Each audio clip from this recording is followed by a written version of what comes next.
stage. You never know with Dan, but he does swap and change, doesn't he? Rob Pearce, Jake Mars, Jamie Harris, Harry Gower, Aaron Collins, Tyler Donovan, Alex Yanni, Liam Thornton, Stuart Cook, Simon Gates, Dan Hartle, Andy Houghton, Tom Kilty, Jason Paisley, Smith, Matt Wren, Seb Jenkins, Andy Love, Steve Harvey, Stuart Loudon, the rest of them are already on our way. And right, I'm not going to recognise any bikes and numbers. Whoever it was, I think it was Finley Arscott may have got the jump there, but you might recognise the colours better than me because you spend more time staring at TVs than I do, Bradley. Over the top they go. They're all safely through Old Hall for the first time. Can you tell me who that is in front, mate? Because I genuinely can't tell you. It could well be Phil Crow actually leading the way. Yes, of course. Yeah, number 711 there, Phil Crow, man from Market Raisin, who he's very quick, as you say, on the circuits. He's a 127 man, I believe, around Cadwell, and he's also 129 mile an hour around the TT Keith, which is that's not hanging around really, is it? No, that's not what you call a slacker by any stretch of the imagination, is it? No, definitely not. But no, Phil's been racing for a few years now. I think getting on for nearly 20 years in just a few years' time. But he's stood with the likes of I think the Derby Phoenix, Thundersport, Bemsee, lots of championships, and also the Henderson Yamaha R1 Cup at BSB when that was a thing. So he is leading the way at the moment as we go in towards his for the first lap. Right, I'm going to try and pick out some numbers here, Keith, and hopefully they're in the right order. So Phil Crow is leading the way ahead of Josh Owens and Finley Arscott. Then it's Nathan Harrison ahead of the number 98 machine of Stephen Butterworth. That is your top 5. And then Max Hardy, first time on a Fireblade, first race on the Fireblade, and he's up there in 6th position against British Championship runners, Keith. That is impressive.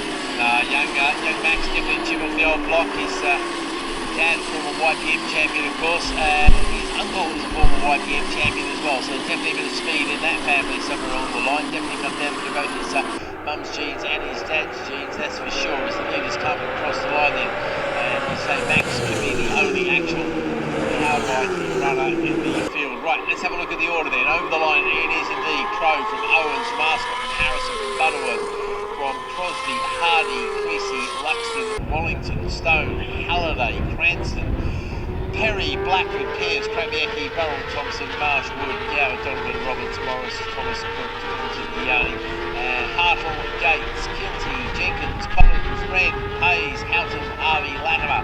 Everybody's still on the first lap. We've got 38 runners and riders.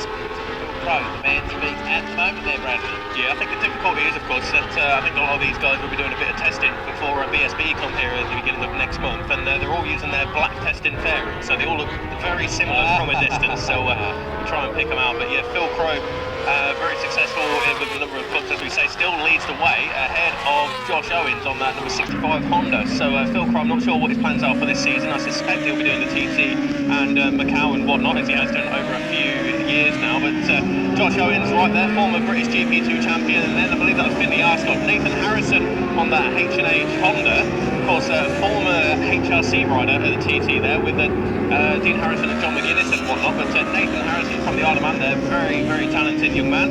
As I'm watching further down the order actually, Krabiecki's got some close company there as I'm watching them over the top of Hilltop. And Simon Gates further down the order there. There's Seb Jenkins ahead of Aaron Collins. So Seb Jenkins, we've not seen him consistently for quite a bit of time. Of course, he was the rookie champion in the Falcon.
Yeah.